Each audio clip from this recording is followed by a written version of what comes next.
Good morning, everybody. I am Yasha Franklin Hodge, Chair of the Public Improvement Commission, and I call to order the meeting of August 14th, 2025. Mr. Lyman, would you please take the roll call? Certainly. Would the representative from the Public Works Department please state their name for the record? Yasha Franklin Hodge. Property Management Department, please do the same. Joseph Callahan. Thank you. Transportation Department? Amy Gordon. Water and Sewer Commission? Denise Devlin. Commission for Persons with Disabilities? Carol Young. Thank you. We do not have anyone from ISD today, but we do have a quorum. Thank you very much, Todd. All right, we have a robust agenda today, so we will dive right in, starting with the hearing minutes. The request of the Public Improvement Commission staff, the acceptance of the minutes of the PIC hearing held on July 31st, 2025. Do I hear a motion to approve the minutes? I'll make a motion to approve the minutes of July 31st, 2025. Second. All in favor? Aye. Aye. Any opposed or abstain? So moved. On to utility pole hearing one on a petition by Verizon for a utility pole installation to install one new private utility pole with a guy wire attachment within Nazing Street, Roxbury, to be located on its northeasterly side at address number 35, generally between Blue Hill Avenue and Maple Street. Would the proponents please introduce themselves, their affiliations, and talk us through this version of the proposal? Sure. Yes, good morning, Commission. Ross Bilodeau representing Verizon New England. I'm going to go ahead and share my screen quickly here. I know we presented this a few times and asked for continuance, etc. But we have a new plan here to move the pole across the street on this new petition. So again, we're looking to place new pole number 2 on Nazing Street to alleviate some property trespass issues at 38 Nazing Street. This pole is needed to, continue to serve the surrounding houses in this neighborhood.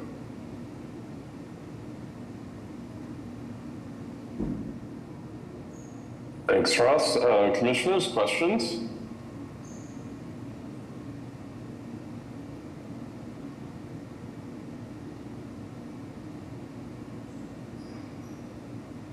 Ross, can you confirm, are you able to confirm the kind of clear width that will remain on the sidewalk on this side once the new pole is installed? I don't have an exact footage, obviously shown on this drawing, but I do have pictures, but I'm not prepared to share them at this moment, to be honest with you. So I don't have a footage to give you, to answer your question. Okay. Sarah, are you comfortable with us moving ahead without that information? Could that information be provided after, just to confirm that there is a 4 feet package travel behind the pole? Sure. Yeah. I actually have a couple photos that I could share, which may be helpful. Okay. I think those are the photos I'm talking about too. Thank you, Todd. Yeah.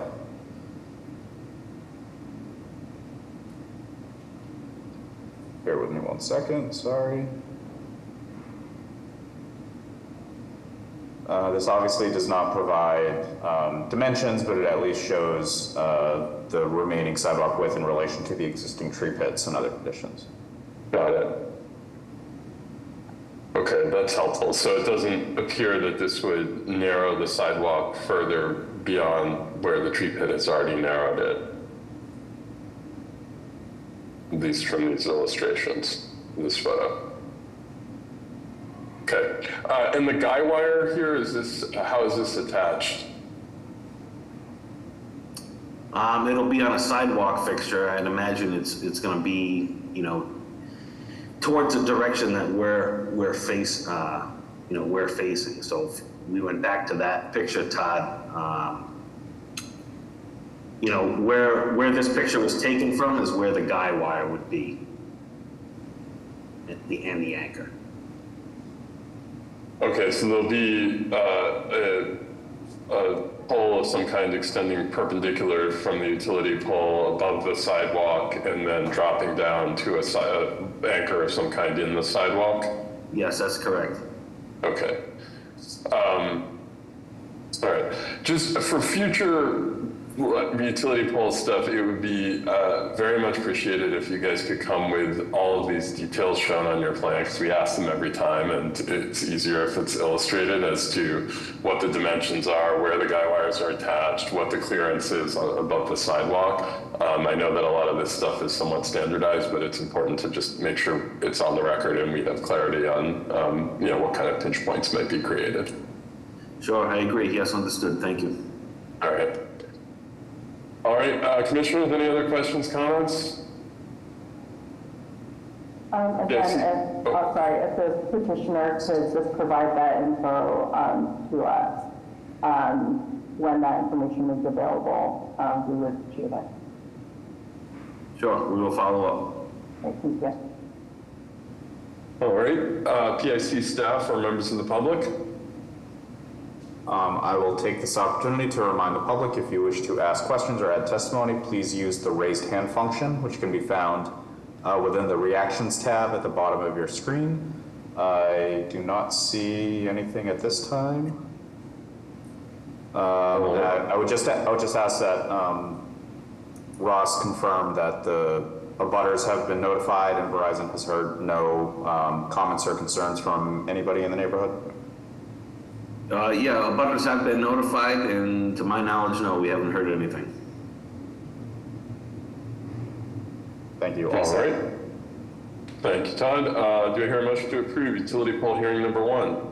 Make a motion to approve a petition by Verizon for utility pole installation in Nazing Street as read into the record by the chair. Second. All in favor? Aye. Aye.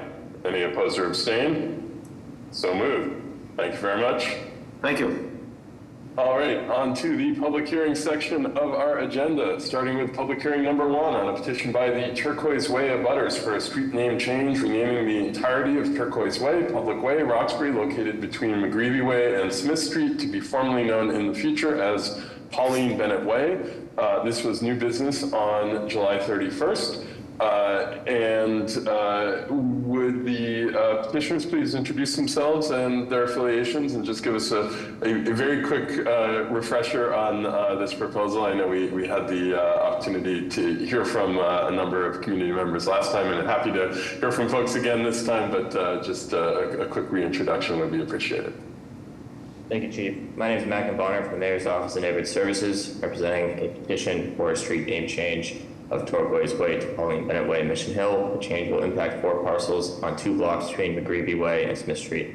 The process began in early 2024 with 2 petitioners for name change received from abutters, the first signed by CEO Gilbert J. Wynn of Wynn Companies, and the second signed by Boston Housing Authority Administrator Kenzie Bach. Additionally, Mayor Michelle Wu submitted a support letter for the proposed petition.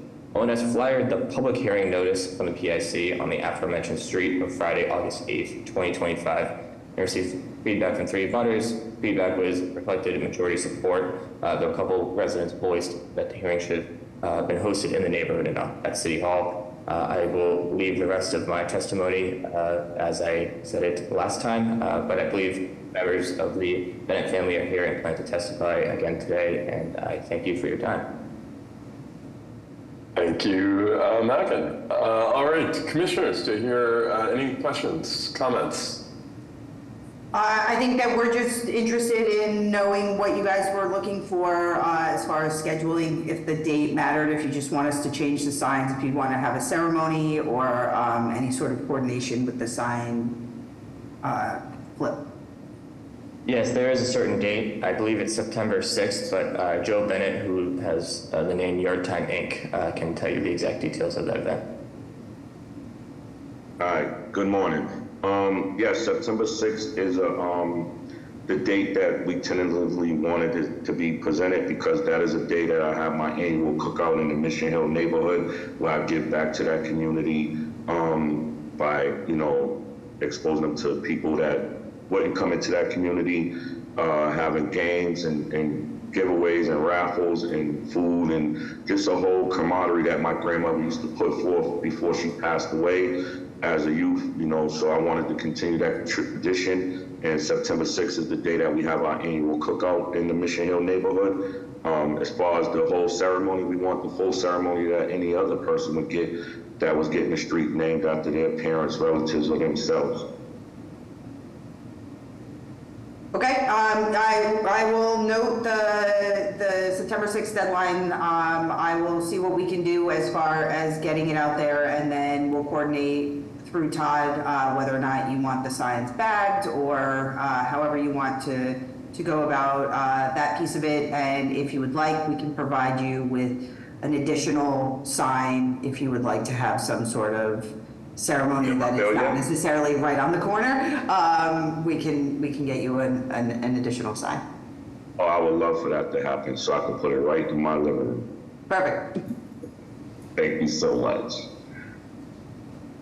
And thank you to all of y'all that is even making the consideration and having this hearing. I greatly appreciate it. It means so much to me and my family just to have the consideration and, you know, the public that is not contesting it in the Mission Hill neighborhood. A lot of the residents that live there knew my grandmother or know someone else in my family, myself or my cousins or my aunts or somebody. Like I said, we still live in the Mission Hill resident in the community. We still rooted in that community. So it's not like we're asking for a sign that nobody else still lives in that neighborhood. I still have 2 aunts that live in that neighborhood who are raising their children, who's raising their grandchildren in that neighborhood. So this just means the world to all of us as the Bennett family as a whole and the Mission Hill residents that did know my grandmother. So just thank you to everyone that's part of this commission.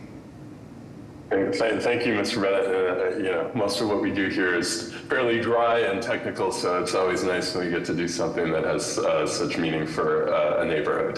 So I appreciate the organizing work around this. Commissioners, other questions, comments? Did I see staff or other members of the public who'd like to speak? I'll give the public a moment. Not seeing anything, so no, I think we're all set. We'll coordinate with BTD on the sign erection, and we'll also coordinate with EMS and police and fire and everybody else with regards to updating the city's GIS system. Wonderful. All right, hearing no other comments, do I hear a motion to approve public hearing number 1? I'll make a motion to approve a petition by the Turquoise Way abutters for a street name change to Pauline Bennett Way as read into record by the chair. Second. All in favor? Aye. Aye. Any opposed or abstained? So moved. Excellent. Thank you all very much, and you guys can get on with planning the celebration. So thank you.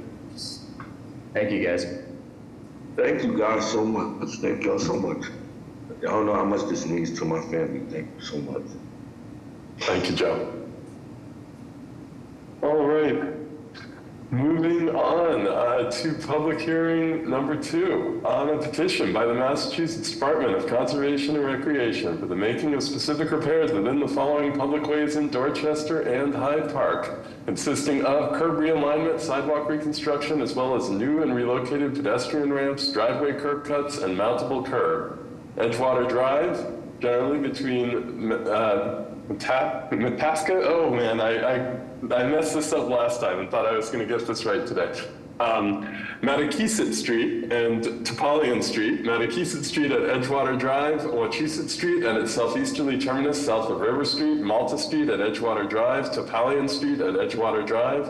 New business on July 31st is shown on a set of plans entitled City of Boston Public Works Department Engineering Division Specific Repair Plan, Edgewater Drive, Matakeesit Street, Wachusett Street, Malta Street, Topolian Street, Hyde Park, 7 sheets dated July 18th, 2025. Would the proponents please introduce themselves, their affiliations, and give us a brief reintroduction to the project, as well as any updates since your new business hearing? Sure. Good morning, members of the commission. Dominic Rinaldi with BSC Group. We're the designers of the Edgewater Greenway project on behalf of DCR. Stella Lensing is joining by phone. Unfortunately, she's stuck in traffic on her way to Pittsfield, but she is listening in. I don't know how much detail you'd like me to walk through the project again, but basically, as the chair mentioned, it is really specific repairs associated with providing better public access to the new Edgewater Greenway Trail. along the Neponset River. I can share screen and we can walk through it, and I can give you some updates on since the new business. And hopefully just bear with me, I'm only unfortunately working with one screen today, and I've become painfully reliant on multiple screens. No worries. So, sort of quickly starting, we'll start from west to east. This is the end of Wachusett Street. You can see on this, right below it here, as you get towards the river, the Edgewater Greenway Trail. Right now, Wachusett Street just sort of, is that and sidewalk off the right of way, provide an additional sidewalk down the trail, and there is an existing, what we'll call for now an existing driveway to residents at the end of Wachusett that we're going to rebuild into a Bill City standard driveway. Moving eastwardly to the end of Matakeesit Street. It's the end of Matakeesit and Edgewater Drive. As I mentioned, this area public way of Edgewater Drive actually ends here. It's listed in some areas as a private way. It's really just, again, some broken pavement. We're going to widen the sidewalk at the turn, create a better curb cut across the new entry, put the mountable berm on that sidewalk so that emergency vehicles, if need be, and some DCR maintenance vehicles can get to the trail and match up with an existing curb cut at the corner of Matakeesit. Questions really that came up last time at the new business were associated with this location. One was fire access and two was trash pickup. There are some residents, as we mentioned, along this edge of Edgewater Drive. So fire department DCR has coordinated with fire department in the past. There haven't been any issues. And we're not cutting off access again while we're narrowing up what is the paved area. We are also, again, requesting that mountable berm on this portion of the sidewalk, which would allow any emergency vehicles to get down there. Right now, we're not changing the fact that this does dead end. It does not get through to the next street. It never has, and it will continue to be that way. So fire access will basically be maintained pretty much as it is. They did look into trash pickup. Currently, the trash trucks turn in and back down this portion, so that they'll continue to and then drive straight out for that purpose. So I don't know if you want me to keep going or if you want to have any questions on that part while I'm here. You cut out slightly there. Can you just repeat the piece on the trash? Sure. So DCR did look into trash collection for these three residents along here. Trash trucks back down that portion of the street now. So they'll continue to back down that portion of the street. Okay. I'm sure they just do. It's easier than trying to turn around back in here. So that access will be maintained and be the same. Okay, got it. You can keep moving through. Further east. Oh, sorry. Yeah. Yeah, so a few blocks down in Malta Street, again, creating a crossing across Edgewater. There's an existing old stone wall along the edge of the back edge of the sidewalk there that they will be proposing a new access point through. Right now, there is no access there. But again, right now, I mentioned last time, the only two cross Edgewater crossings are down at Matakeesit and way at the other end by the playground. So these next two pieces are just to provide additional crossings for the neighborhood to get easier, quicker access to the greenway. And then a couple blocks down again to the intersection with DePalion Street, similar crosswalk, a bump up to create the 7-foot sidewalk. Here is the playground to provide sort of maintenance and, again, if needed, emergency access. They're widening an existing access point through the wall to 19 feet, and we are requesting 12 feet of mountable berm, sort of centered on that to, should they need access, it's there. In a nutshell, that's where we are. So. All right. Thank you very much. Commissioners, questions?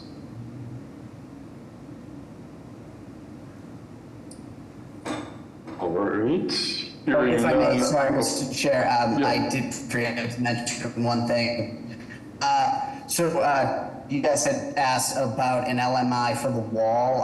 DCR, my understanding, has reached out to the city to get that process going for the long-term maintenance of the wall. The wall is owned by DCR, but as you know, on an old wall, some of it does sort of creep into the right-of-way. So they will be squaring that away. Excellent, thank you. That was going to be my question. And if in those conversations, we can also look at including the mountable curb in that, under that LMI, that would be great, since it's a somewhat custom feature and one that has some potential damage given for trucks will be driving on it. Yep. All right, commissioners, any further questions, comments? All right, hearing none, PIC staff or members of the public? We are all set on this. I will work with DCR and Chung to get that LMI executed. Excellent. All right, do I hear a motion to approve public hearing number 2?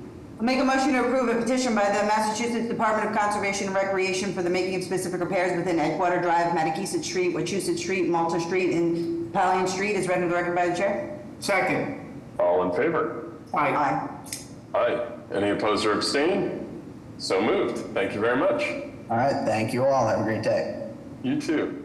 All right, on to public hearing number 3, on a petition by National Grid for a granted location to install 2 gas regulator stations and associated infrastructure within the following public ways in South Boston: East 4th Street, west of M Street generally at East 4th Street. New business on July 31st, as shown on a set of plans entitled City of Boston Public Works Department Engineering Division Granted Location Plans, Lincoln Square, East 4th Street at M Street, South Boston, gas regulator station, 7 sheets, dated July 17th, 2025. Would the proponents please introduce themselves, their affiliations, give us a very brief reintroduction to the project, and let us know about any changes since your new business hearing. Sure. Good morning, Mr. Chairman, members of the Commission. Peter Nagel from National Grid Corporate Affairs Community Engagement. I'm joined by Sam Wifo, the regulator station project engineer, as well as my colleague Victor Santana in Corporate Affairs and Community Engagement. On July 31st, new business, you heard a proposal relative to replacing a station in kind, as well as a relocation of another existing facility, which kind of a long and winding road, which I had outlined in new business to get before you. At present, there are no changes. I'd be happy to go over each of the stations at the chair's direction, or I can turn it over to you folks if you have questions. I think we can go right into questions on this one, since we covered the basics last go around. Commissioners, I'll open it up. Questions?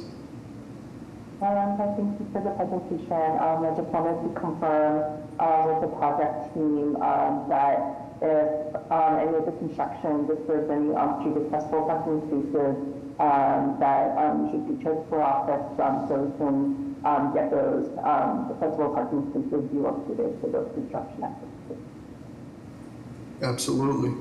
Thank you. And Sarah, just to confirm, the doors will be agreed upon as is kind of standard practice now, if you will. Thank you, sir. Thank you so much. Commissioners, other questions, comments? All right, Peter, just to confirm, I know we talked about this last time, but there was originally some specific repairs that were intended to accompany this that have been delayed, and just want to confirm that National Grid is willing to work with us on the potential future reconfiguration of these areas to support improved safety and access as had been previously planned. Absolutely, Commissioner Chair. We have as you know, we have a pretty robust plan for that, and look forward to working with you and getting that approved by PIC at some point in the future. And I guess I'd be remiss, I mentioned it at new business, but again, thank you to the commission and to its staff for the great work in getting us to this point. It's much appreciated. Thank you very much. And just for the record, the plan that's shown here on the screen right now is not under consideration today. This is for future discussion at a future hearing. This specific repairs, but we are considering this just as a grant of location action today. All right, PAC staff, members of the public, any comments or questions? I don't see anybody from the public with their hands raised, and we are all set. All right, do I hear a motion to approve public hearing number 3? I'll make a motion to approve a petition by National Grid for a grant of location in East 4th Street and M Street as read in the record by the chair. Second. All in favor? Aye. Aye. Any opposed or abstain? So moved. Thank you very much. Thank you. All right, on to public hearing number 4 on a petition by Balmain Capital Group LLC for the acceptance of a pedestrian easement adjacent to the following public ways in Roxbury, Hampden Street on its easterly side at address numbers 120 to 134, south of Norfolk Avenue on its southwesterly side, southeast of Hampden Street. This was new business on July 31st, as shown on a plan entitled City of Boston Public Works Department Engineering Division Pedestrian Easement, Norfolk Avenue, Hampden Street Public Way, 134 Hampden Street, Roxbury, one sheet dated June 9th, 2024. Would the proponents please introduce themselves, their affiliations, give us a very brief reintroduction to the proposal, and let us know if anything has changed since you're in new business here. Commissioners, my name is Madison Blanchard with Howard Stein Hudson. We're the civil engineer of record for the project. Joined today by members of Ballman Capital Group, the project proponent, and Rody, the project architect. The project site's about half an acre located in Roxbury, bounded by Norfolk Ave, Howard Street, and a private parcel to the south and Hampden Street to the west. The proposed project is the existing site, is occupied by a 6-story warehouse building surrounded by surface parking and loading areas. The project proposes to rehab that existing building and add an addition. The new square footage of the building is going to be 105,605 gross square feet of storehouse and warehouse facility space with ground floor retail. The project proposes a pedestrian easement adjacent to Hampden Street and Norfolk Avenue to provide that 5-foot clear width from back of vertical obstructions in the sidewalk furnishing zone. This ped easement totals 466 square feet, and there have been no changes to the plan since the project was last presented at the new business hearing. Thank you very much. Commissioners, questions, comments? PIC staff or members of the public? All set. All right, do I hear a motion to approve public hearing number 4? I'll make a motion to approve a petition by Ballman Capital Group LLC for the acceptance of a pedestrian easement in Hampden Street, Norfolk Ave, as read in the record by the chair. Second. All in favor? Aye. Aye. Any opposed or abstain? So moved. Thank you very much. Thank you. On to public hearing number 5 on a petition by JSIP West 1st Street LLC for the widening and relocation of the existing right-of-way lines of West 1st Street Public Way, South Boston, as well as for the acceptance of a highway easement located on its southwesterly side at address number 295 northwest of E Street. This was new business on July 31st, as shown on a plan entitled City of Boston Public Works Department Engineering Division Widening and Relocation Plan, West 1st Street Public Way, 291 to 295 West 1st Street, South Boston, one sheet dated July 23rd, 2025. Would the proponents please introduce themselves, their affiliations, give us a very brief reintroduction to this project, and then we're going to take these actions one at a time. So if you can start by letting us know about showing in the widening and relocation plan, letting us know if there have been any changes, and then we'll work through the additional actions one by one. Thank you, Mr. Chair. Good morning. Madison Blanchard with Howard Stein Hudson, the civil engineer of record for the project. I'm joined today by members of Jones Street Investment Partners, the project proponent, and PCA, the project architect. The project site is a 1.5 acre site located in South Boston, bounded by West 1st Street, East Street, and West 2nd Street. The existing site today is an industrial laydown facility and houses a warehouse building. The proposed development consists of the demolition of what is on site and construction of a 6-story building, 224,600 gross square feet, providing approximately 236 residential units, garage parking for 125 vehicles, and 8,600 square feet of ground floor community retail space. The project proposes the widening and relocation of West 1st Street adjacent to the project site. This is an approximate area of 927 square feet, and it will allow for the installation of street lighting and shadow conduit behind the limits of the proposed sidewalk furnishing zone. No changes to this plan have been made since the project was last presented at the new business hearing. All right, commissioners, questions, comments? Okay, hearing none. To PIC staff or members of the public? No, we're all set on the widening. All right, do you hear a motion to approve public hearing number 5? I'll make a motion to approve a petition by JSIP West 1st Street LLC for the widening relocation of West 1st Street as read into the record by the chair. Second. All in favor? Aye. Aye. Any opposed or abstain? So moved. On to public hearing number 6 on a petition by JSIP West 1st Street LLC for the acceptance of 3 pedestrian easements adjacent to the following public ways in South Boston. West 1st Street on its southwesterly side at address number 295 northwest of East Street, West 2nd Street on its northeasterly side, northwest of East Street on its northwesterly side between West 1st Street and West 2nd Street.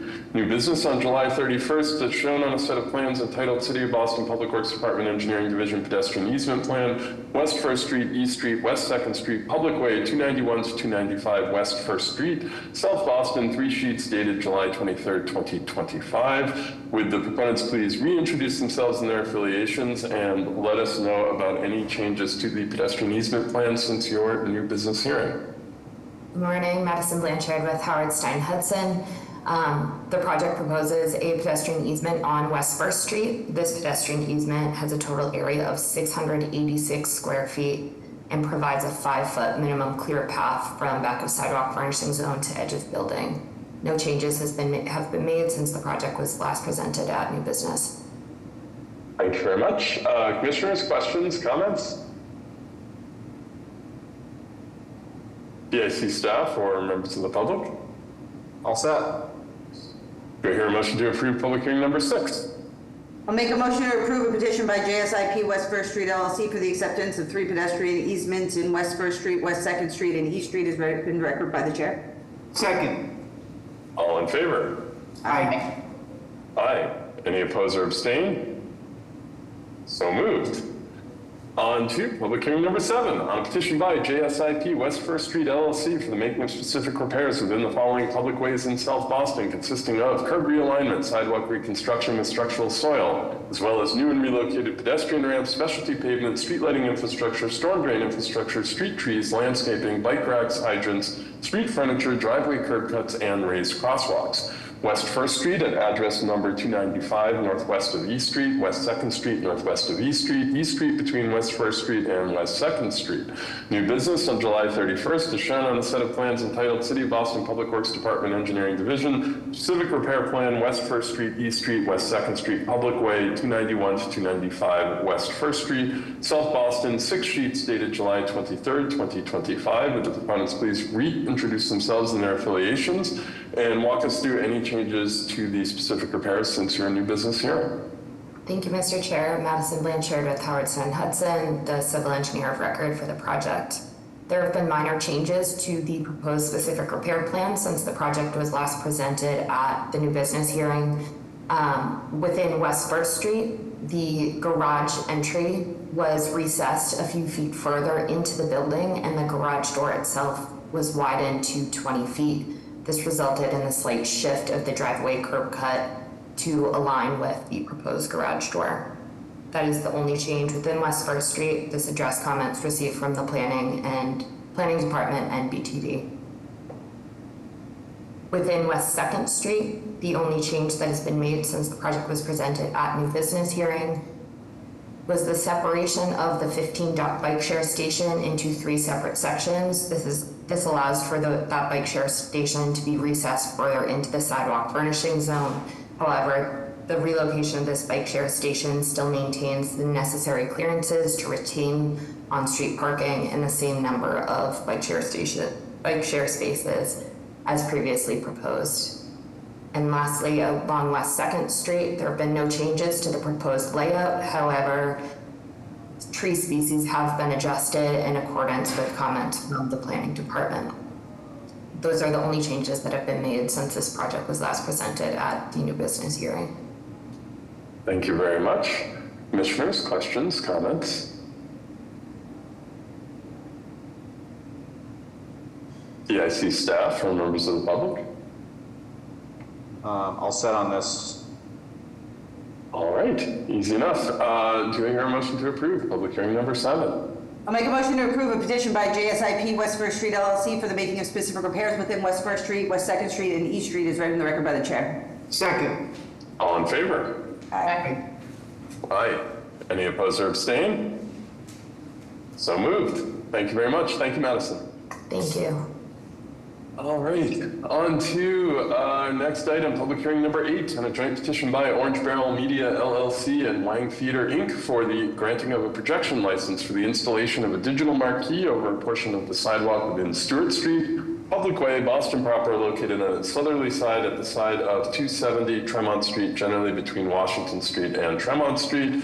New business on July 31st, as shown on a plan entitled City of Boston Public Works Department Engineering Division Marquee License Plan, Stewart Street, 270 Tremont Street, Boston, one sheet dated July 21st, 2025.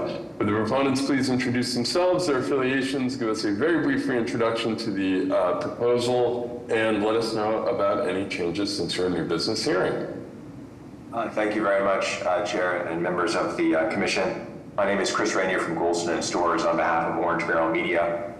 We have with us today Casey Soward, who's President and CEO of the Block Center, which includes the Wang Theater, as well as Jake Della Valle, who's the Development Director for Orange Barrel Media, and Rick Latini from Howard Stein Hudson, who will get into the technical details.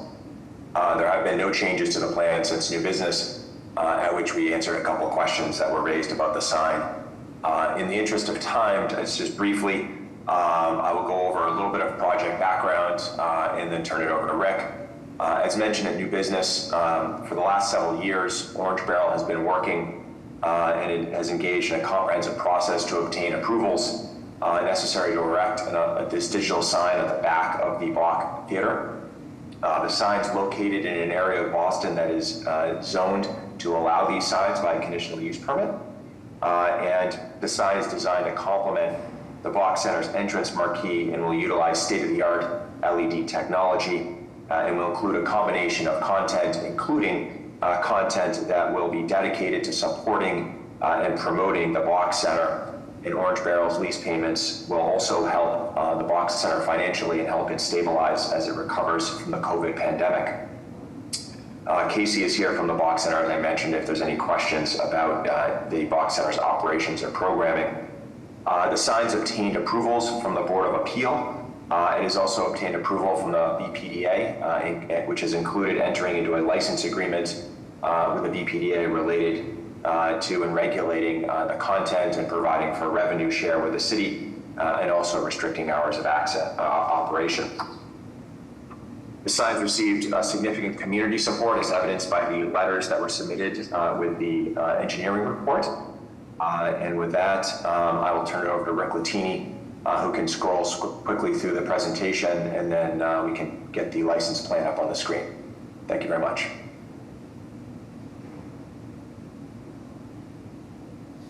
Good morning, Rick Latini with Howard Stein Hudson. I'll be quick on this one. This is the location, obviously, just on the next sheet, just to let you know, the main entry is over here on Tremont Street, and the sign will be on the back side on Stewart Street. Kind of a nondescript portion of the building, but it is on a principal urban artery where it'll showcase the events coming up, and as Chris mentioned, community messages and nonprofit organization content go up on here free of charge. The billboard is at the longest dimensions, 35 feet, but only 11 foot 6 inches over the public way, which is why we're here. sign's 25 feet tall and 4.5 feet wide. And for the license, the license here is just a little bit bigger than the sign, just to give us some room for construction tolerance, just looking for an extra 6 inches on the top and bottom, and the same with the width. A couple quick questions came up in new business, but didn't change the plans, just someone wanted to make sure that the sign was drained back to the building drainage, which it was. And Chairman, you had asked a question about the sign facing the Moxie, and we had mentioned that this was static, and the illumination levels are automatically adjusted based on the ambient light, and also the Moxie had been notified on our previous permits before we got here. So those were the questions that came up, but there was no changes to the plan made because of that. So I'll hand it over to you. Thank you very much. Commissioners, questions, comments?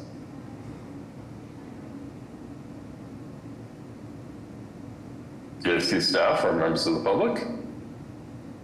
I think we're all set on this. I will mention that we did receive a message from MassDOT confirming that this project is working through their outdoor advertising group, so we should be all set there. Excellent. All right, well with that, do I hear a motion to approve public hearing number 8? I'll make a motion to approve a joint petition by Orange Trail Media LLC and the Wang Theater Inc. for the granting of a projection license in Stewart Street as read in the record by the chair. Second. All in favor? Aye. Aye. Any opposed or abstained? So moved. Thank you very much. Thank you. Thank you to members of the commission and also commission staff. Much appreciated. Thank you. All right, on to public hearing number 9 on a petition by Boston Landing LLC for the making of specific repairs within Guest Street, public way, Brighton, located on its northerly side at address numbers 178 to 180, generally west of Arthur Street, consisting of curb realignment, sidewalk reconstruction with structural soil, as well as new and relocated pedestrian ramps, specialty pavement, street trees, landscaping, irrigation infrastructure, green stormwater infrastructure, storm drain infrastructure, and street furniture. New business on July 31st is shown on a set of plans entitled City of Boston Public Works Department Engineering Division. Specific repairs plan, 180 Guest Street, Brighton, 3 sheets dated August 7th, 2025. Would the proponents please introduce themselves, their affiliations, give us a very brief reintroduction to the project, and let us know about changes to the specific repairs action since your new business hearing. Good morning, Chief Franklin Hodge, board members, PIC staff, Attorney John Pulgini here for Boston Landing LLC. The project before you, the PIC today, is being constructed as part of the PDA master plan for Boston Landing at the corner of Guest and Arthur Street. 180 Guest proposal is for the construction of a 130,000 square foot hotel. Accessory uses to the hotel will include meeting rooms, conference rooms, bar with live entertainment and valet parking. Additionally, there's approximately 6,150 square feet of gross floor of first floor retail with restaurant and service uses. The proposal was initially approved by the BPDA along other projects associated with this PDA back in 2012. A notice of project change to reduce the square footage was filed in 2021 and approved in 2022. At this point, for the specific repair action, I'm going to turn it over to Devin Howe from Beals Associates to share the plans with the board. We appreciate the opportunity to present this today. Good morning, Chief Franklin Hodge, fellow commissioners. Devin Howe from Beals Associates, representing the owner and applicant, Boston Landing LLC. I'll share my screen here. As the commission recalls, the project located at 178 to 180 Guest Street is within the final block of the Boston Landing project, and as John stated, for the Strider Hotel building. Since we were last before the commission for new business, there have been no changes to the specific repairs plan. As the commission will recall, the purpose of this specific repairs plan is to accommodate 3 valet parking spaces along the northern side of Guest Street, along the frontage of the property. Its main purpose is to introduce a concrete ADA curb ramp here, and to adjust that curb line to accommodate those valet spaces. We took these the street furniture, the rain garden, and we just kind of slid everything over to ensure that there was enough space for vehicles to park in front of the hotel. For the vertical discontinuance plan, a couple minor changes that didn't really impact anything on a technical level. We were asked to include a note on the plan that the canopy would be heat traced and drained internally.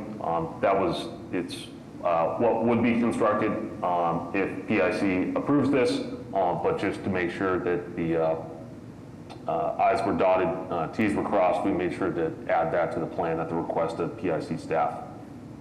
We were also asked, we'd included in our application package to PIC just a copy of this signage rendering, and just to memorialize what the sign would look like. We included this as well on the plan itself. We were also, since the new business meeting, we were working out some final comments from the Boston Planning and Department. We've resolved those comments. We believe we've resolved all the comments on questions at this point from city staff. And the last remaining question that there was from Chief Franklin Hodge relative to the blue bikes. There was a question whether or not the blue bikes would remain on the southerly side of Guest Street. And we did confirm that the intention is to leave the blue bikes on that south side. With that, I'll turn it back over. Great, thank you very much. Can you, do you mind popping back to the specific repairs drawing, since that's our first order item here. Thank you very much. Commissioners, questions, comments? All right, PIC staff or members of the public? All set on this one. Do I hear a motion to approve public hearing number 9? I'll make a motion to approve a petition by Boston Landing LLC for the making of specific repairs within Guest Street as read in the record by the chair. Second. All in favor? Aye. Aye. Any opposed or abstain? So moved. Thank you very much. On to public hearing number 10 on a petition by Boston Landing LLC for the granting of a projection license for the installation of a canopy over a portion of the sidewalk within Guest Street Public Way, Brighton, located on its northerly side at address numbers 178 to 180, generally west of Arthur Street. New business on July 31st, as shown on a plan entitled City of Boston Public Works Department Engineering Division Projection License 180 Guest Street, Brighton, one sheet dated August 12th, 2025.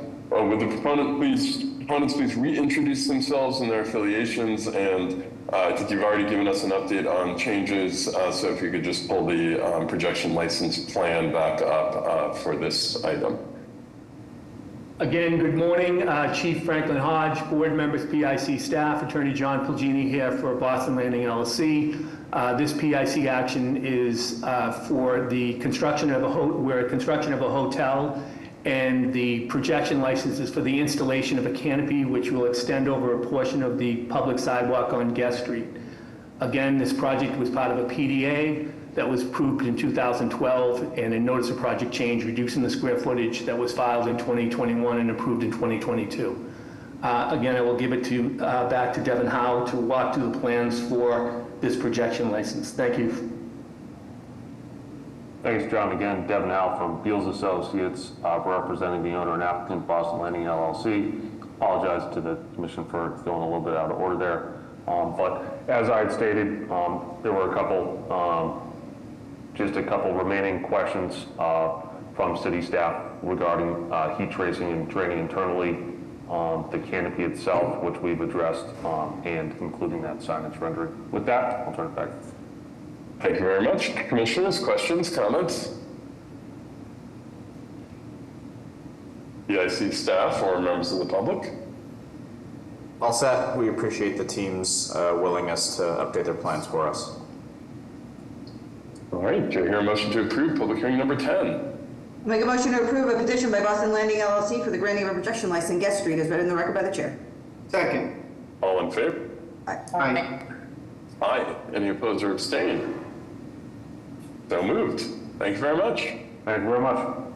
All right, on to public hearing 11 on a petition by ODJ Dev LLC for the widening and relocation of the existing right-of-way lines of Terrace Street, Public Way, Roxbury, as well as for the acceptance of a highway easement located on its northwesterly side at address numbers 77 to 81, generally southwest of Allegheny Street. This was new business on July 31st, as shown on a plan entitled City of Boston Public Works Department Engineering Division Widening and Relocation Plan, 77 and 81 Terrace Street, 782 and 794 Parker Street, Mission Hill, one sheet dated April 18th, 2025, revised July 21st, 2025. Would the proponents introduce themselves, their affiliations, give us a very brief reintroduction to the project, and then let us know about any changes as it relates to the widening and relocation action since your new business hearing, and then we will take this widening and relocation action, there are several, and then we will take the other items one at a time. Again, good morning, Chief Franklin Hodge, members of the board, PIC staff, Attorney John Pulgini here for ODJ Development LLC. With me this morning is Fred Keeler from Hancock Associates. The project that's associated with this PIC action is 100% affordable home ownership development with 48 income restricted condominiums and 2,000 square feet of ground floor retail. Also associated with this proposal is a significant public open space and also a community garden for the public at large.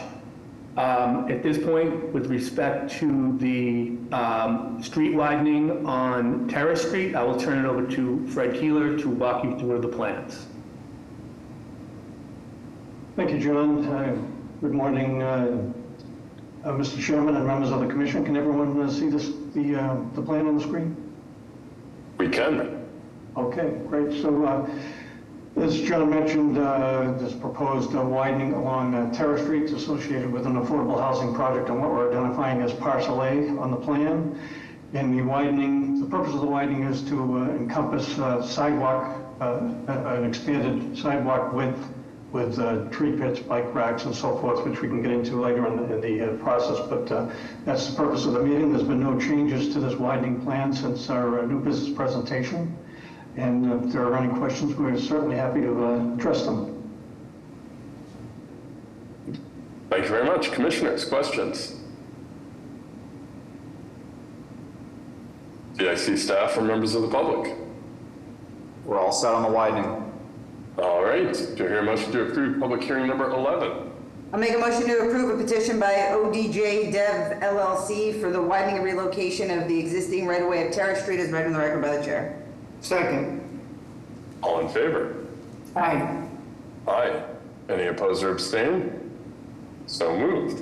On to public hearing number 12 on a petition by ODJ Dev LLC for the widening and relocation of the existing right-of-way lines of Parker Street, Public Way, Roxbury, as well as for the acceptance of a highway easement located on its southeasterly side at address numbers 782 to 794, southwest of Folsom Avenue.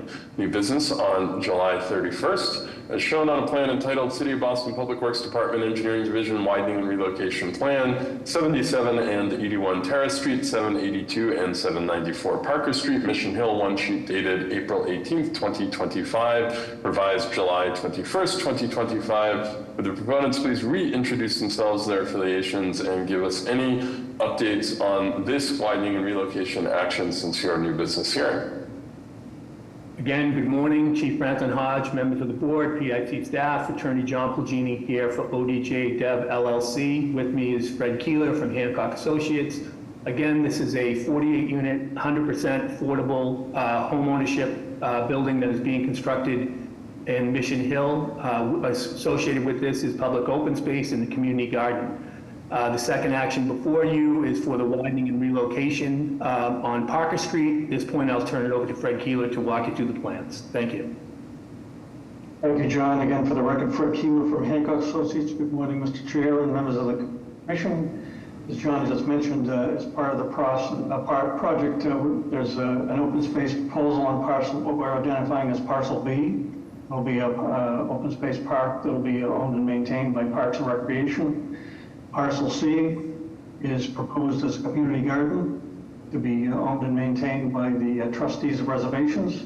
Associated with those two projects, we're proposing to widen the sidewalk along Parker Street from its current variable width to an consistent 8-foot wide.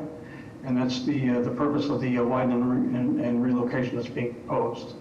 And with that, we're certainly happy to address any questions you might have. Commissioners, questions? PIC staff or members of the public? All set. All right. Do I hear a motion to approve public hearing number 12?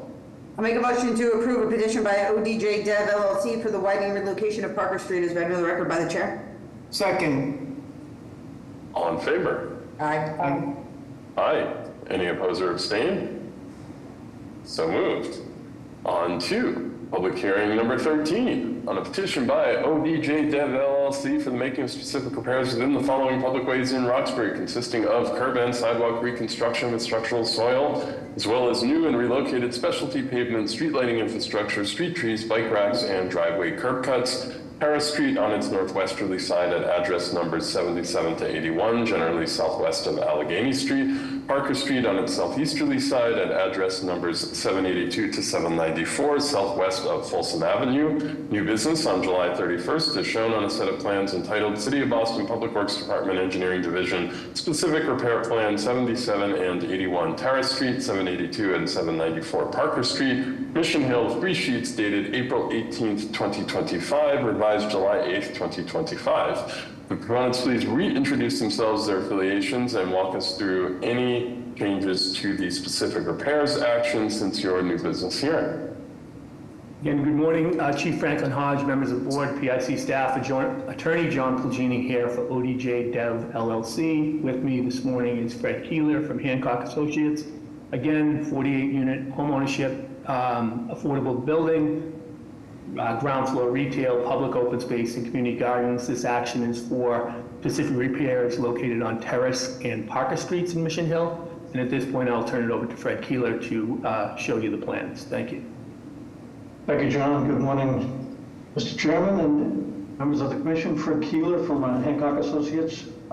Since the new business presentation, there's been a couple of minor modifications to the specific repairs to address a comment from planning, and planning wanted us to make sure the expanded the widened concrete sidewalk extended across the driveway over to the retaining wall by the property corner. So we've made that adjustment. So the concrete sidewalk carries all the way through across the frontage. And the second comment was from Green Infrastructure, and to address the comment, we updated the tree planting detail to include resin-bound aggregate and sand-based structural soil. And those are the two comments we received. There was a comment from PIC staff to make sure we uploaded these drawings to the BLC portal, which we did. So I believe we've addressed all of the comments that we've received to date. Excellent. Thank you very much. Commissioners, questions, comments?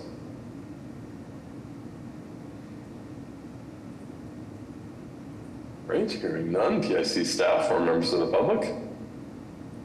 Was just hoping that the project would confirm that they will be reaching out to Chung to work on the maintenance agreement for this project. Yep, yes, Todd, I'll handle all of that with John. Thank you. Perfect. Thanks, John. Yep. All right, hearing no other questions, do I hear a motion to approve public hearing number 13? Make a motion to approve a petition by ODJ Dev LLC for the making of specific repairs in Terrace Street and Parker Street as read into the record by the chair. Second. All in favor? Aye. Aye. Any opposed or abstain? So moved. Thank you very much. Thanks, everyone. Enjoy your day. Thank you. You too. All right, moving on to public hearing number 14 on a petition by Nuba LLC for the making of specific repairs within the following public ways in Roxbury, consisting of curb and sidewalk reconstruction with structural soil, as well as new and relocated pedestrian ramps, permeable pavers, street lighting infrastructure, storm drain infrastructure, street trees, and driveway curb cuts. Melnia Cass Boulevard at address number 400 between Harrison Avenue and Washington Street. Harrison Avenue southwest of Melnia Cass Boulevard, Washington Street southwest of Melnia Cass Boulevard. This was new business on July 31st, as shown on a set of plans entitled City of Boston Public Works Department Engineering Division Specific Repair Plan, Washington Street, Harrison Avenue, and Melnia Cass Boulevard, 400 and 402 Melnia Cass Boulevard, Roxbury, 8 sheets dated January 5th, 2023, revised July 17th, 2025. Would the proponents please introduce themselves, their affiliations, give us a very brief reintroduction to the project, and let us know about changes to the plan since your new business hearing, as well as answers to any of the questions that were asked at that time. Good morning, Mr. Chair, members of the board. Michael Malinowski with Allen and Major Associates. We are the civil engineers for the project. The project did have 2 minor changes since our last presentation to the board, and those were to address some comments that we had received from accessibility. I can go through those. I apologize, I'm having some difficulties here.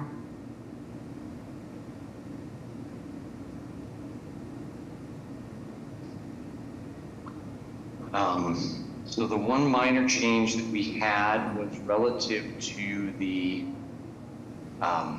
sidewalk configuration, or more specifically the sloping of this sidewalk at Washington and Melnia Cass. We had some sort of funky slopes going on, and relative to trying to get a level landing in there and still meet the existing ramp configurations in that area. The other one was to place the tactile warning at this corresponding handicap ramp that is on Melnia and Harrison. The ramp itself had been recently installed a few years back and still in good condition. One issue was the tactile warnings had failed. So as part of this project, we have been asked to change that out. That is the only change that has happened since our last presentation. Be happy to answer any questions the board may have. Thank you. I believe there was at least one question about maintenance in the last conversation, as well as a question about the crosswalk over Melnia at Harrison. Yes. Do you have an update on those, please? I do. So the cobbles that are on Melnia Cass, those are existing. Project right now is to simply repaint the crosswalks. As most of you may know, the project is a 100% affordable project, and any additional work that would be requested above and beyond sort of normal procedures would cause an undue burden on the project. The same goes for the maintenance of that grass strip in front of Melnia Cass. That the length of that is city property. There is also concern relative to any drug paraphernalia that may be left in that area. As folks may know, there is a tremendous issue with that the city is working on. The proponent does feel that that should be the responsibility of the city staff and not burdened on this project, especially where it is in the project.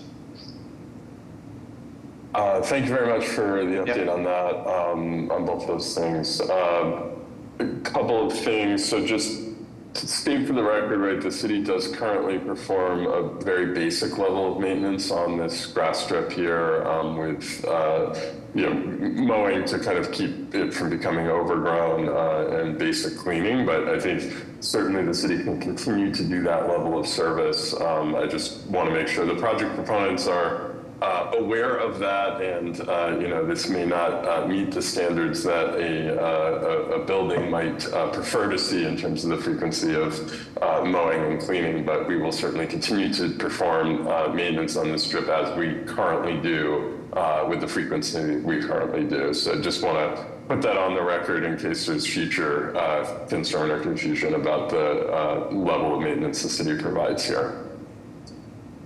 As for the crosswalk, I think acknowledging the fact that this is an all-affordable project and there are financial burdens and concerns associated with any additional changes, I think we will address the issue of the cobblestones in that crosswalk as the city. In general, we like to make sure that all crosswalks leading to new developments are fully accessible. This is a very unusual condition, and so I think we're willing to just put this into the city's work queue to make sure that we can handle it. I appreciate the willingness to work on that ramp shown in the northeast corner of the page and to replace that tactile. Have you confirmed with Dolores from the Public Works team that that is in fact the only compliance issue associated with that ramp? That is our understanding. We had received both comments from Dolores and Sarah relative to that regard. And that was the one item that they had asked us to address. Okay. So I think from my perspective, I'm fine with that being the thing that is addressed here, but it is important that this ramp end up in an ADA compliant condition. So I would ask that we note if we believe that the rest of the ramp structure is ADA compliant, that we note that explicitly on the plans and note the intention to maintain the compliant status of that ramp. Tactile replacements can sometimes involve breaking concrete, and that may require pouring of new concrete.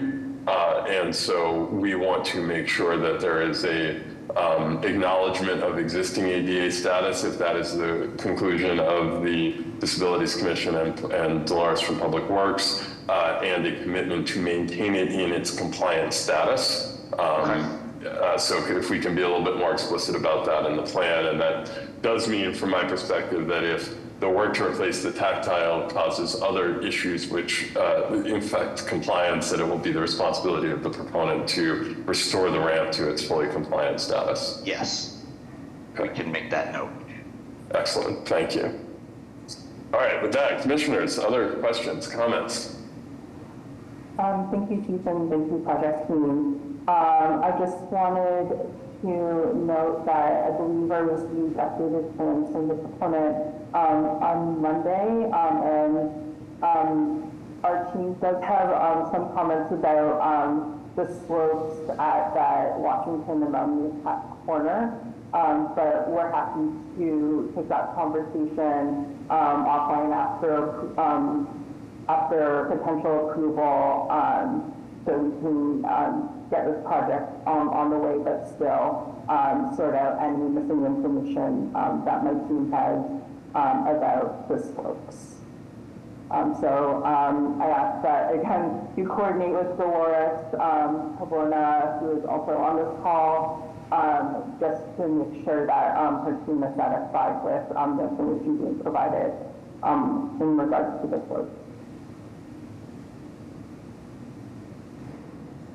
Is that something coordination would be possible?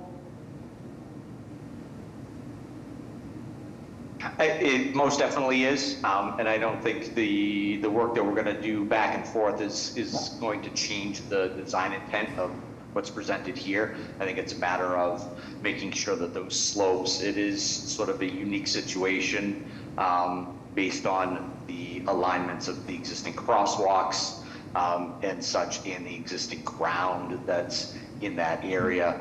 So it's trying to sort of get all of that to sort of talk to each other.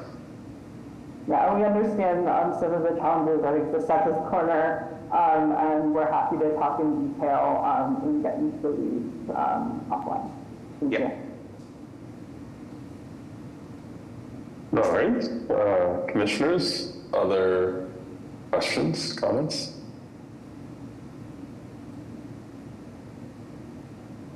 CIC staff or members of the public? I just noticed that some of your section views on sheet 3 might have the labels need to be fixed, but that can happen when you go to final Mylar. Okay, Apologies for not catching that earlier. that's okay.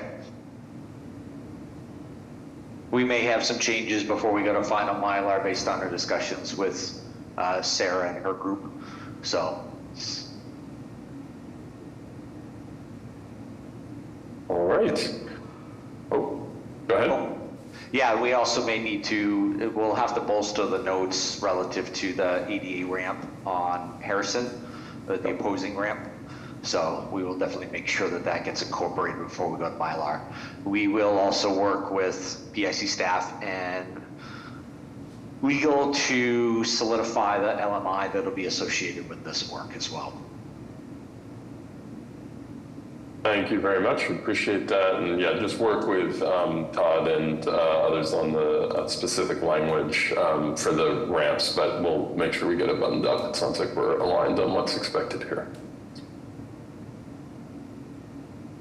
All right, hearing nothing else, do I hear a motion to approve public hearing number 14?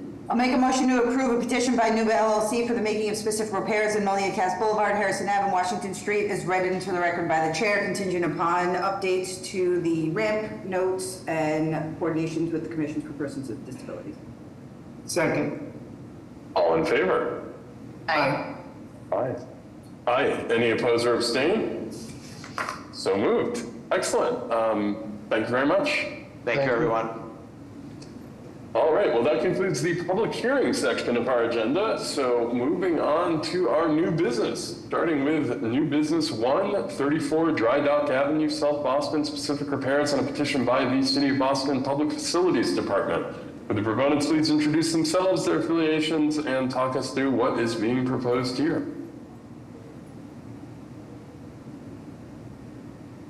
Good morning, Commissioners and PIC Commissioners, Mr. Chairman too. This is Scott Dupree with Public Facilities. With me I have Paula Thomas, Seth Hoffman and G. Chief from Merge Architects, and John Cushing from EMS. We're here to present 34 Dry Dock. We're doing some specific repairs to the sidewalk. And I will give a brief overview. We're building a new 5,700 square foot EMS substation. The new building will consist of a 2 ambulance garage and public toilets on the first floor, 2 lounge, kitchenette, showers, and gym on the second. Mechanical equipment will be located on the second floor. We'll be doing some site improvements to include a new paved plaza to the south of the building and a landscaped parklet to the immediate west of the building. We're replacing sidewalks from 36 Dry Dock Ave past 34 Dry Dock Ave. And I will turn it over to Paula Thompson from Beals and Thomas to kind of get more of the specifics of these specific repairs. Thank you.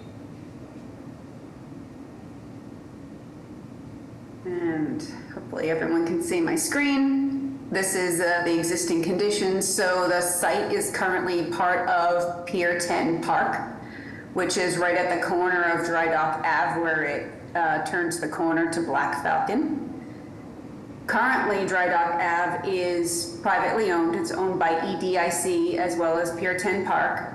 And Dry Dock Ave is proposed to become a public in the future. As Scott mentioned, the EMS station will be right at this corner of Pier 10 Park. And we are proposing improvements to Dry Dock Ave. And get to those sheets. So here is that corner of Dry Dock Ave. The EMS station is right up here in the corner. This is the existing driveway to Dry Dock and will be to the EMS station, which has the 2 ambulance bays here. So this is our driveway access.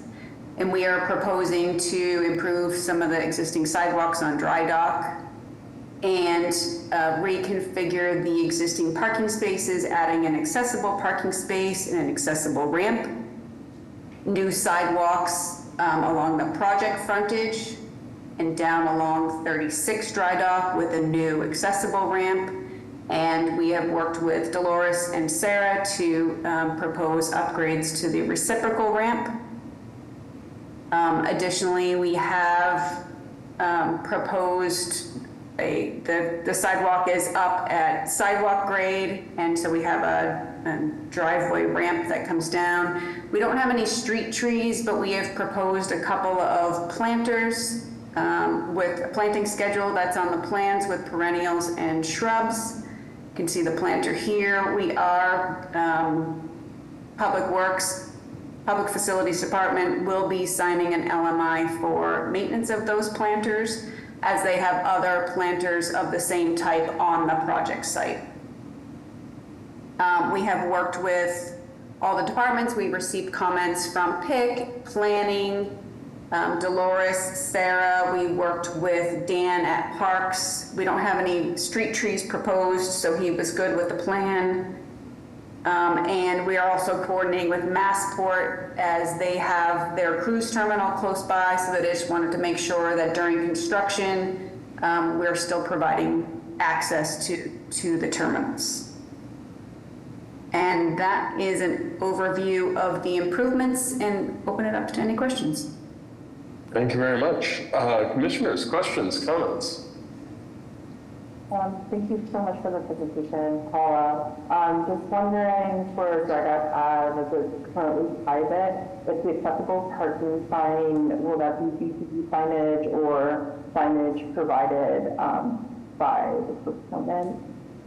Yeah, the proponent will provide the signage, and that's shown here on the plan, Sarah. Okay, great, thank you.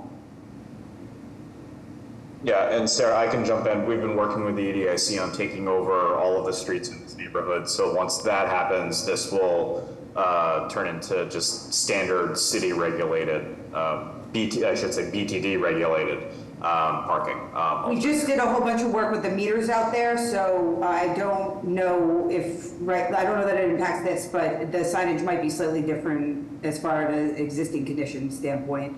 But if it's just the HP space, then that's fine. Yeah, just for our personal information, that we keep track of all the accessible parking spaces in the city that are open to the public. So when the street does turn over, we can have that conversation, but it's good to know that where the signage is coming from. Yeah. Yeah, if you're providing the signage, we still want it to be BTD standard.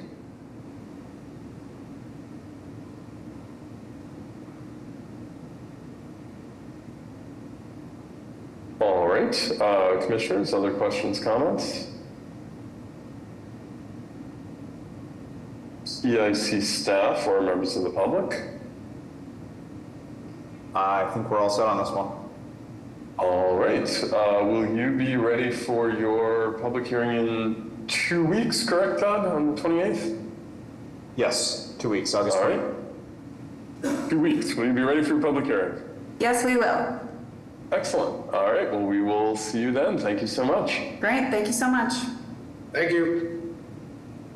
On to our next item, new business 2, Hawes Street at 12 Post Office Square, Boston proper, specific repairs on a petition by 12 Post Office Square LLC. Would proponents please introduce themselves, their affiliations, walk us through the project and what you are proposing to do here? Yes, good morning, Mr. Chair. Madison Blanchard from Howard Stein Hudson, the civil engineer of record for the project. The existing project is part of the mayor's initiative, Downtown Residential Conversion Incentive Pilot Program. The existing site is located at 12 Post Office Square and 10 Liberty Square, in total 0.2 acres. It's bounded by Hawes Street to the north, Kilby Street to the east, Water Street to the south, and Congress Street to the west. The existing site is occupied completely by 2 adjoining 6-story buildings. These buildings have basement and ground floor retail and commercial uses, with office space on the upper levels. The proposed project proposes to maintain the existing structure and convert the upper level office spaces to residential space. The project itself will provide approximately 70 residential units and will maintain the existing basement and first floor commercial and retail space. As part of the project, we are requesting specific repair plan approval for the installation of 2 recharge wells and the installation of 2 raised crossings. The installation wells that are proposed are within the sidewalk within Hawes Street, adjacent to the project site. These are required to help meet BWSC's infiltration requirements due to the existing footprint of the building occupying the entirety of the project site and the groundwater levels in the area. It's not possible to put an infiltration tank in the basement, so the project is proposing recharge well installation within Haas Street. Another thing I'll note is a majority of the sidewalks surrounding the project site are hollow or contain utility vaults, which severely limits our ability to do any sidewalk work for the project itself. We had a meeting last week with Todd, Sarah, and Dolores to discuss potential sidewalk improvements. And what we discussed was the installation of raised crossings at Hawes Street and Kilby Street, as well as at Hawes Street and Congress Street itself. Adjacent to these raised crossings, the sidewalks are hollow, so we're proposing minor sidewalk reconstruction work to allow for the installation of tactile warning panels and tactile warning surfaces where the panels cannot be installed. And that concludes the presentation. I want to thank the city for their help, and Todd, Sarah, and Dolores for your time last week to discuss this and to allow us to proceed to this PIC new business hearing. Thank you very much, and just to reflect back the appreciation, I know this is these intersections and crosswalks here are tricky, and so I really appreciate the thoughtful work that was done to come up with a good, accessible solution for these locations. Commissioners, questions, comments? I also want to echo Chief sentiments to the project team for being so responsive to our comments and really rapidly over the course of a week. Really appreciate the team's responsiveness and dedication to those things. Yeah.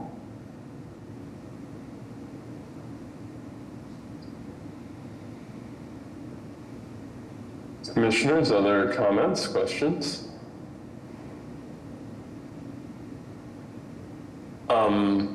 All right, hearing none, PIC staff or members of the public. All set on this one. Really appreciate the project's attention and collaboration on the accessibility aspects here. It wasn't the easiest conversation, but we got there. Indeed. All right, well with that, will you be ready for your public hearing in 2 weeks on August 28th? We will. Thanks. We'll see you then. Thank you so much. On to our next item, new business 346 D Street, West 1st Street, C Street, South Boston, pedestrian easement, specific repairs, projection license on a set of petitions by Atlantic Oliver to 346 D Street LLC. Would the proponents please introduce themselves, their affiliations, give us an introduction to the project and the changes that you are proposing to make. Yeah, thank you. Good morning, Commission. I'm Mike Shunta with Oliver Street Capital, who's the owner and applicant of the proposed project. Here with me today, I have Bowler Engineering, who's the civil engineer, landscape architect and surveyor for the project, and Joanna Schneider from Hemingway Barnes. The site that we're presenting today is at 346 D Street. It's a 2.5-acre parcel, most recently used as a crane and rental facility and contractor's yard. We have executed a lease on this site to Verizon. They will be using it as a garage and truck dispatch facility for its service fleet, which serves both residential and commercial customers in South Boston and several other Boston neighborhoods. And they also provide support for emergency services throughout the city. Verizon owns the site for accessory storage and new materials, which include cable reels and telephone poles. The site currently sits today with 5 buildings. Our project will demolish 4 of those buildings, and then we will renovate an existing 24,000 square foot building on the corner of D Street and New Cipher Street. We did have a very productive community process during which we worked closely with the Office of Neighborhood Services, Planning Department, and both St. Vincent's and the 4 Point Neighborhood Associations. And on July 8th, the ZBA granted zoning relief for the change of use and for certain other on-site improvements. We will also be making, as part of the project, off-site improvements. With that, I'd like to introduce Steve Martirano from Bowler to walk through the plans. Great, thanks, Mike. Is everybody seeing the screen? We see what looks like a slideshow presentation. Slideshow, that's the screen I was looking for, thank you. Yep. So just some context slides just to show where the site is. So it's the blue block is the site. You've got Broadway T Station down to the left, and Broadway is on this side of the page. Convention Center is here, so it's really the industrial portion on the edge of South Boston here. West First Street running sort of east-west, and you get D Street and C Street boxes out the property. And Cipher Road, New Cipher Street does not touch the property, but it just for context, it's right behind the property. Zooming in, this shows you, this is the property here. The pink-ish boxes are the buildings that come down. So there's some one-story industrial buildings that come down. The office component gets refreshed, so that's the green box. That's the one that was just shown on the front image of the building to stay and be rehabilitated. And then just walking around some of the project site, C Street and D Street have decent width sidewalks that aren't heavily encumbered. They will be reconstructed, but those widths were pretty good. But when you look at West First Street, very narrow sidewalk, utility poles in the way, so very narrow at those points. So that was, and lots of curb cuts, right? Today there's 160-ish feet of curb cuts, and we consolidated that down a lot and really trying to clean up West First Street. So those are kind of the challenges that we were faced with starting out. Here is what we get to. So this building is to remain. The rest of the site becomes site, right? Which is nice because when those buildings come down, we get the opportunity to introduce some landscaping. We had some green infrastructure group comments about getting some trees in there. So we've taken the opportunity to put some trees here along the frontages to sort of create that street tree sequence, and then we actually have an opportunity to put some in the middle of the site as well. So really green up from what is a 100% impervious site today. And we've really cleaned up West First Street. No curb cuts in the proposed condition along West First Street. We maintain 2 curb cuts on C Street, but they're a little bit smaller than what is there today. And then the D Street curb cut is really just relocated a little bit from where it is today. So, but overall, we cut the amount of curb cut down to about 40% of what's there today. So we think that's a nice improvement. And then the width, we are widening this sidewalk, so we will have 5-foot clear sidewalks around the property now, cement concrete, all new. And I'll get to the technical side so you can see a little more of the dimensions and how we got there. So actually I'll start C Street, new sidewalks, 24-foot wide driveways. Both of those will be built city standard. Curb cuts, we do have slightly wider radiuses just based on some comments about making sure truck maneuvers in and out of the property can stay on the minimal impact to the roadways and comfortably get in and out of the property. But the width's 24 feet.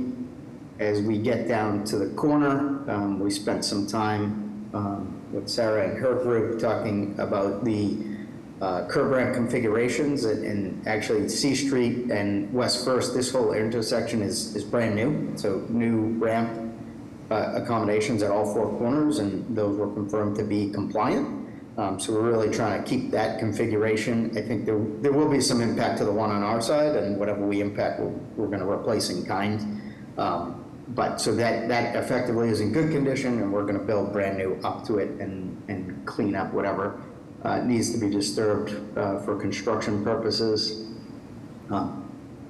West First Street, that requires an easement, so we're providing an easement on the private property to accommodate the widening of that sidewalk and get those widths. Couple reasons there. 1, existing conditions. 2, Street Lighting was looking for some new accommodations along West First Street, so we've agreed to put bases and conduits and access boxes in the sidewalk to accommodate lighting improvements along the street. They did not have a pole selected, so Boston Lighting, when they decide what they're going to put, they're going to put the light poles up. But we're going to have the bases and all the underground stuff so we can finish the sidewalk and not have to come back and touch that.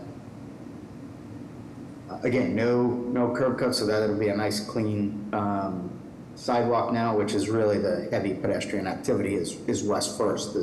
There's very little on C and less on D.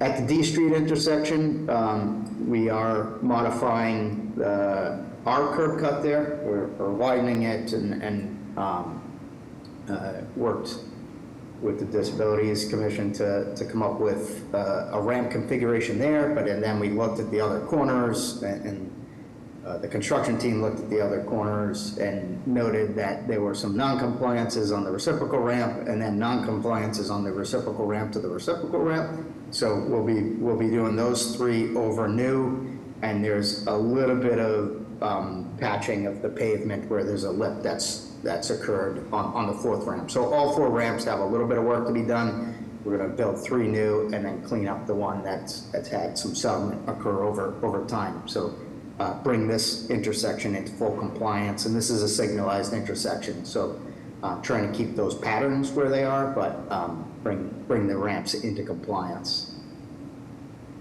And then up D Street, it's very similar to C Street. It's new sidewalks, 5-foot width, 4-foot at the crossing of the driveways, which is per the city detail. This is a little bit wider than the standard 24-foot or 28.8 to accommodate the truck turns without impacting the other side of D Street, so they can stay in their lane. So it needs a little bit of a wider curb cut, but it's the existing curb cut that's there today is 30 feet, and we're 1 foot smaller than what's there, and just a slight relocation. So we think that operationally works well on D Street. And then there is an overhang proposed. There's a projection on the entrance to the existing building, so a 4-foot canopy, and I've got a technical drawing for that, just to show those dimensions. This is the grading plan. I can get into that if there's questions on the specific grades, but we have all the new ramps graded out at D Street and First. And then this is just the easement plan that the project will grant this easement along West First and wrapping the corner to provide room for those ramp and sidewalk accommodations. And then this is the detail of the canopy overhang on the front of the existing building. And that shows on the farmhouse slide here, where you can see where that canopy just over the existing door will be. And that's our presentation. I'm happy to open it up for questions, go back to any slides that would be helpful to the commission. Thank you very much. Very thorough. Appreciate it. Commissioners, questions, comments? Yeah, I think that we've got a pretty big issue with the driveway on D Street. I understand that it is an existing driveway, but with very little things coming out of it, and very infrequently. And since then, we've added a signal that is at Cipher and D, which is on now, which was flashing for decades. And with that, we have a storage problem in this block. So you're talking about bringing cars and trucks out of here, and they're going in every direction, presumably, and that won't work with the how we have people trapped up here today, and the storage issues that we are experiencing with the short block here. And so if the intention is for them to come out and go right out of the lot, then they would be on West First, and if they wanted to go anywhere but down West First, they have to access C Street. So I think that the desire here is to consolidate the in and out to C Street.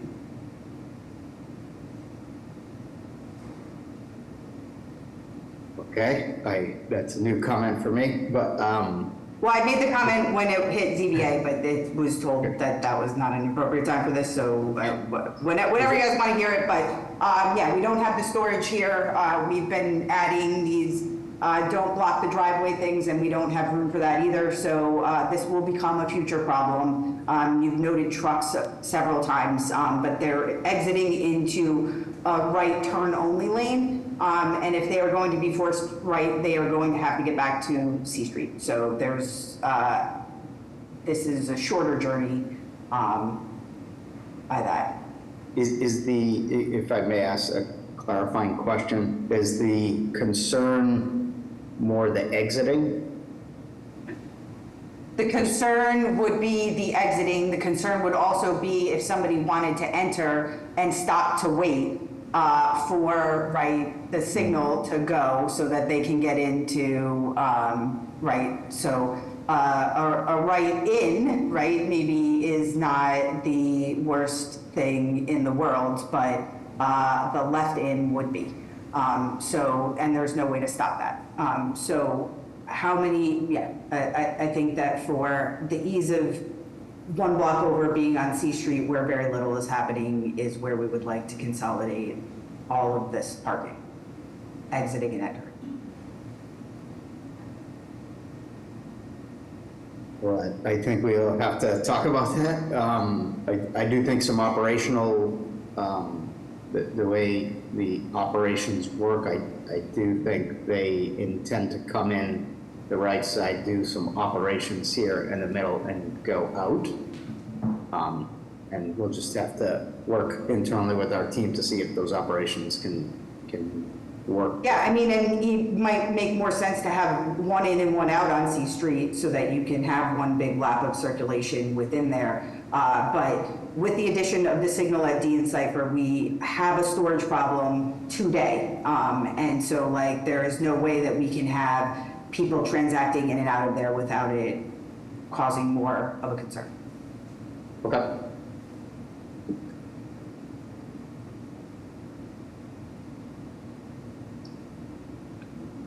Thank you, Amy.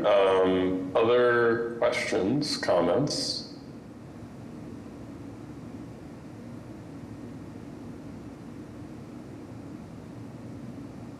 This is minor, but I'm looking at the plans and I appreciate the work that's been done on the reciprocal ramps to confirm compliance.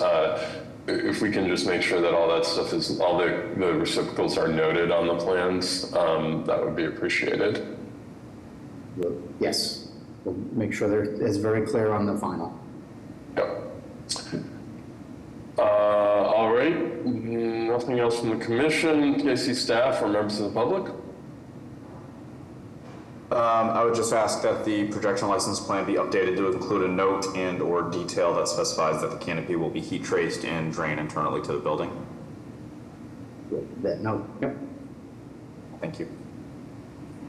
All right, so it sounds like you have one big thing to work through in the next couple of weeks with Amy. Is 2 weeks an appropriate time for your public hearing? I think it is. I think we can figure that out together. Okay.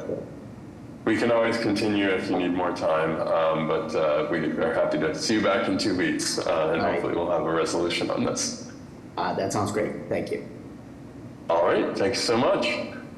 On to our next item, new business 4, 212 Stewart Street, Chalmette Street, Boston proper, discontinuances, projection licenses on a set of joint petitions by GUGV 212 Stewart Property Owning LLC and the Boston Redevelopment Authority, DBA the City of Boston Planning Department. The proponents please introduce themselves, their affiliations, and explain what is planned here with these actions. Yeah, good morning, everyone. I'm Gregory Sampson with Baldwin & Worcester, here with John Schmidt from Niche Engineering. And we also have Christina Odette from Greystar Development is on the phone as well. The petitions relate to an existing building that was constructed, finished construction in 2022. It's a 19-story building with 126 residential units. and ground floor retail. The building did take advantage of a discontinuance from the third floor up. That was approved by the PSC and the BPDA back in 2019, vertical discontinuance. What happened is, upon completing the as-built, the vertical discontinuance was done correctly, but the first 2 floors, there's a small encroachment. So the recommendation was to do a small discontinuance along Stewart Street to address that small encroachment of the facade. We also recognize there's some very small, less than 2 inches of facade encroachment on Stewart Street. So we added that in as well, and then there's some canopy changes that we are seeking licenses for as well. And I'll turn it over to John Schmidt to provide more detail, where we appreciate the time and look forward to discussion on these requests. Good morning, Commissioners. John Schmidt with Niche Engineering. So along on Stewart Street, the total discontinuance consists of about 43 square feet, and projections are only a couple of inches into the public way. And then we also have some additional discontinuances on Stewart Street that consist of about 13 square feet. So this is really a housekeeping exercise, clearing up some construction tolerances that cause these encroachments. And then along John Street, we have a discontinuance here that consists of 3 square feet that happens down in this corner here. Also along Shaman Street, we have a series of railings that project into the public way. They project 0.4 inches into the public way, and they don't exceed 4.5 feet above grade. And it consists of 8 areas with a total of 8 square feet. And then the last section is the canopy itself. The canopy is internally drained heat trace. It was approved during the original permitting process. As you can see here, the original design is in blue, and that consists of 134 square feet, but what was constructed was just a little bit larger and consists of 158 square feet. The canopy ranges in height between 13 to 14 feet above grade, and it is still 3.5 feet from the curb line. Any questions? Thank you very much. Appreciate the attention to the small details with this action. Commissioners, any questions, comments? If the team could clarify the resulting width of the concrete sidewalk dimensions.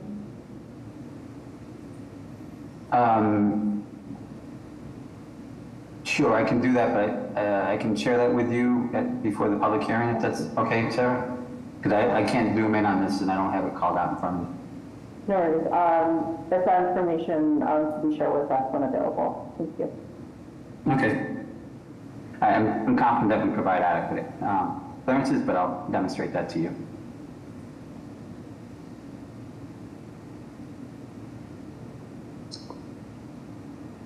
All right, hearing nothing else, PIC staff, members of the public? So these discontinuances are pretty unique. My understanding, and John, please correct me if I misstate this, but the subject discontinuances they're asking for now are highway discontinuances, meaning that they are essentially heaven to hell without vertical limits. And I say that with the understanding that a portion of that heaven to hell dimension may include vertical discontinuances that were previously approved. So what's happening here is everything below grade and everything above grade will be discontinued, and there are not vertical limits associated with the discontinuances currently. Is that correct, John? That's my understanding, and I asked the attorney or the owner to comment if I've misspoken. No, that's correct. Okay, great. and we have received an appraisal. We may need to tweak a little bit of the language in that appraisal, but I'm happy to work with you and planning department staff to get that into an acceptable position before the public hearing. And regarding the public hearing, we have to go to the BPDA for a board vote for a taking, so we requested the public hearing be September 25th.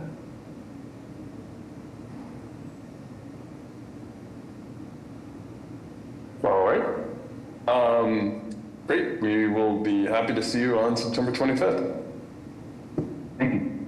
Thank you. All right.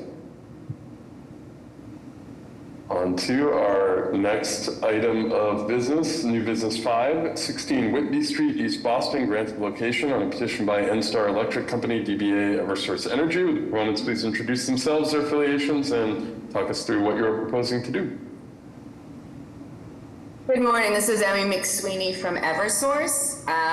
This is installing conduit and one new manhole to service a multi-tenant building at 16 Whitby Street.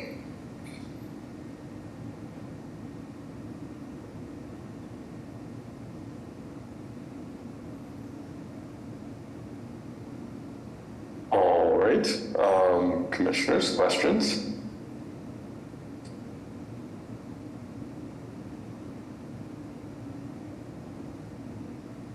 Hearing none, PIC staff or members of the public?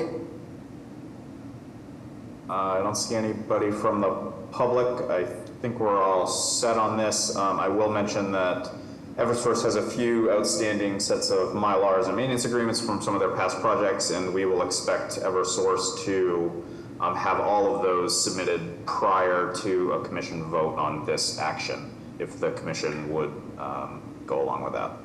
Yes, very much support that. Is that something you can commit to do before the next PIC hearing in 2 weeks? Yeah, I can bring that back today. That shouldn't be a problem. Okay. If for whatever reason you need additional time, we can continue this in 2 weeks, but we do need to get past business squared away before we approve additional changes like this. That's completely understandable. All right. Thank you very much. We'll see you back here in 2 weeks on August 28th. Thank you and have a nice day. You too. On to our next item, new business 6, 97 to 122 Englewood Avenue, Brighton, granted location on a petition by Verizon New England Incorporated. Would the proponents please introduce themselves, their affiliations, and talk us through what you are proposing to do? Yes, good morning once again. Ross Billadu representing Verizon New England. I'm going to go ahead and share my screen. Just making sure everybody can see that. We can. Okay, perfect. Verizon is proposing to place 294 feet of underground city conduit and city shadow from our existing manhole, 38 over 265, located at the corner of Chiswick Road and Englewood Ave. You know, again, running 294 feet to a future shared handhold to be placed by Crown Castle. It's approximately in front of 29 Sutherland Road. This would be for the purpose of providing new fiber service to this neighborhood. All right, thank you very much. Commissioners, questions, comments?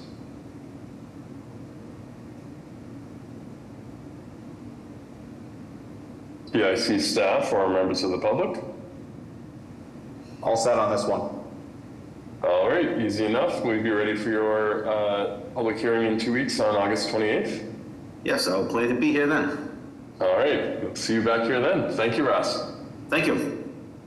And on to our final item, new business 7, Walworth Street, Washington Street, West Roxbury, granted location on a petition by National Grid. Would the proponents please introduce themselves, their affiliations, and talk us through what you are proposing to do?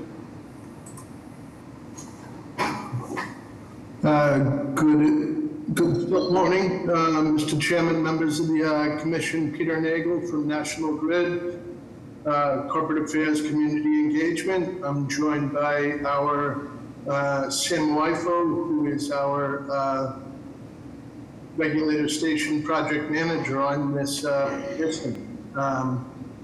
We are looking to, National Grid is looking to replace an existing regulator station, older vintage, located at the corner of Beach and Washington in Roslindale. The present site is a narrow sidewalk bordered by a retaining wall, which would preclude us from replacing the facility in kind there. We reached out to various abutters in the area, specifically a parking lot, a restaurant which owned a parking lot on Washington Street, and made what we thought was a pretty generous offer to get the station off the public right of way. Those conversations were met at a dead end. In working further with PIC staff, we moved on to a wider location where the presentation you have before you today on Walworth Street, which would enable us to put in a facility and not encumber the sidewalk in any way. So thus you have that facility here. The relocation would entail obviously a little bit longer inlet and outlet piping, but the new facility would be up to standard and have obviously newer components as well. We'd anticipate potentially having this as a two-pronged construction, as the facility is new and replacing the existing facility that serves 5,900 customers. So theoretically, we could put in the vault this year and then come back and do the replacement piping if we were to get the appropriate approval from PIC and any road opening and applicable permits needed. But I'll turn it over to questions to the chair or to the commission members. Thank you, Peter. Commissioners, questions, comments?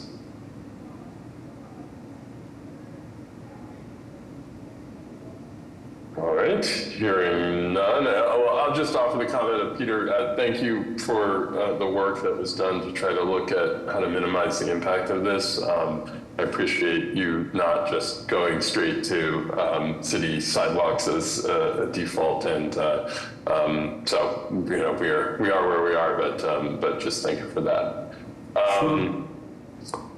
PIC staff or members of the public. No, I, as always, appreciate the National Grid team's willingness and ability to work with us on finding acceptable locations for these installations. All right, well, with that, will you be ready for your public hearing in 2 weeks on August 28th? Yes, we will. Great, we will see you back here then. Thank you so much. Thank you. Thank you for the time. Enjoy your day. You too. Thank you. And we have reached the end of our agenda. Do I hear a motion to adjourn? I'll make a motion to adjourn. Second. All in favor? Aye. Aye. Aye. We are adjourned. We'll see you in 2 weeks. Thank you very much. Thank you. That's all. Record.